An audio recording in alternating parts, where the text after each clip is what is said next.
Baik, assalamualaikum warahmatullahi wabarakatuh. Perkenalkan, saya Arsyanda dengan NIM 056. Dan saya Randy Fahri dengan NIM 525. Baik, di sini kami akan mengimplementasi pair programming dalam pengembangan platform Tiket.com. Oke, untuk masalah dan solusi yang dihadapi, nah risiko yang pertama adalah risiko double boxing, sistem down saat traffic tinggi dan juga celah keamanan transaksi. Nah, ini yang paling penting sekali dalam kita membangun seperti aplikasi booking.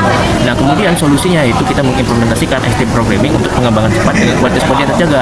Nah, kalau begitu, karena ketika kita mengimplementasikan pair programming dan juga extreme programming, maka aplikasi yang kita develop itu akan lebih efisien dan juga lebih teratur dan juga lebih cepat tentunya, agar programmer dan juga klien itu dapat mengakses aplikasinya itu lebih cepat dan tidak memakan waktu yang lama. Nah, kemudian kenapa sih pair programming? Yang pertama, pair programming itu kita atur per minggu. Jadi fitur dirilis itu bertahap atau per minggu. Jadi klien itu juga bisa nge-remote apa aja yang kita update. Yang kedua adalah kolaboratif, melibatkan klien secara intens. Nah, ini yang saya bilang, makanya kita sebagai programmer juga harus membuat aplikasi, membuat acceptance test teman-teman, yang dimana nanti klien juga bisa nge-remote apa aja dan juga bisa update. Dan yang terakhir adalah kualitas tentunya. Nah, fokus pada pengujian dan juga pair programming. Lanjut. Oke, kemudian ada dinamika feedback loop di sini. Itu yang pertama ada jangka panjang, yang dimana berisi rilis dan iteration plan, yaitu target bulanan atau mingguan. Kemudian ada jangka pendeknya, yaitu acceptance test dan stand up, yaitu validasi harian atau validasi harian. Kemudian ada teknis inti, yang dimana pair programming dan unit test, kualitas detik per menit. Oke, untuk user stories sendiri itu ada klien, yaitu saya sendiri, Kaihan. Nah, dimana untuk prioritasnya sendiri yang pertama itu pencarian tiket pesawat ya secara real time. Kemudian ada sistem pembayaran dengan enkripsi AS bla bla bla 256, dan yang terakhir itu pencegahan double booking pada kursi.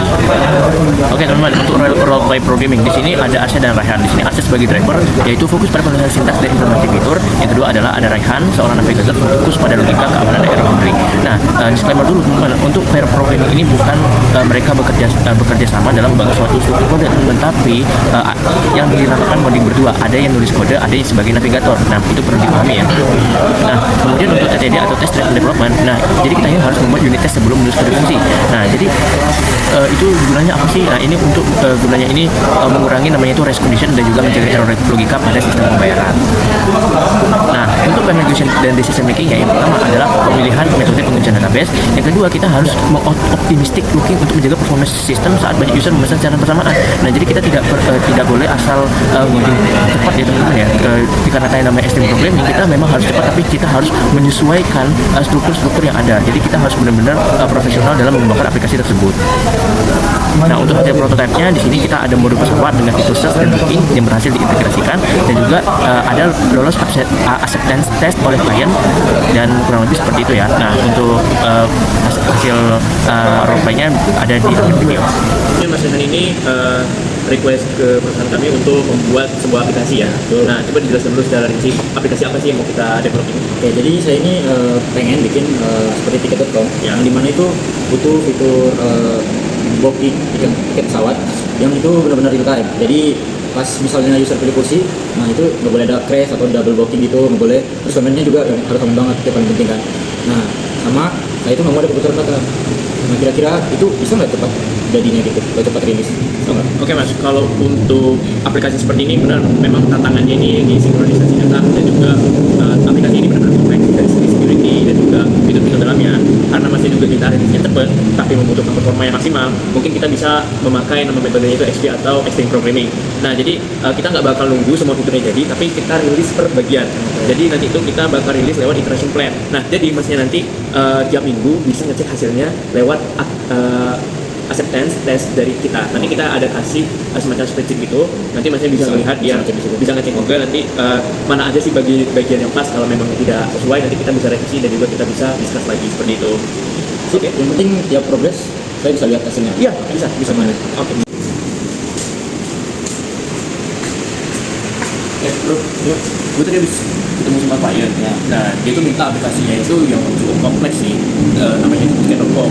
Nah, Tiket.com ini dia tuh minta banyak banget fiturnya dari pemesanan, tapi itu juga ada pokoknya kita pernah lihat aplikasinya itu. Nah, menurut lu gimana? Apa kita langsung coding aja nih? Kan kita pakai teknik spinning. Kita sih sebenarnya nggak langsung coding dulu ya. Kita pakai unit test dulu sesuai peraturan SPI. Oh, benar juga sih. Jadi buat antisipasi terjadinya race conditioning ya. Oke, boleh deh kita coba unit test dulu.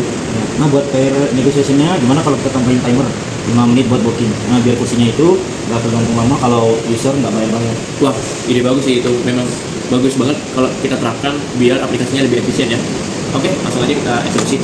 Mas, ini aplikasinya sebentar sudah jadi dan mungkin Mas juga bisa ngecek terlebih dahulu terkait aplikasi. Aplikasinya lumayan bagus sih saya lihat. Oke, saya terima hasil ini. Nanti minggu depan kita bisa lanjut ke fitur-fitur yang lainnya, Mas. Oke, berarti untuk proyek pertama ini oke ya, untuk segala fitur. Mungkin kita bakal lanjut di fitur advance fitur, kemudian mungkin terkait fitur kereta, fitur hotel dan lain-lainnya. Karena fitur tiket pesawat ini kita sudah beres ya. Oke, kalau gitu nanti minggu depan kita bakal ketemuan lagi dan kita bakal bahas proyek ini lagi. Oke, terima kasih Mas ya. Terima kasih.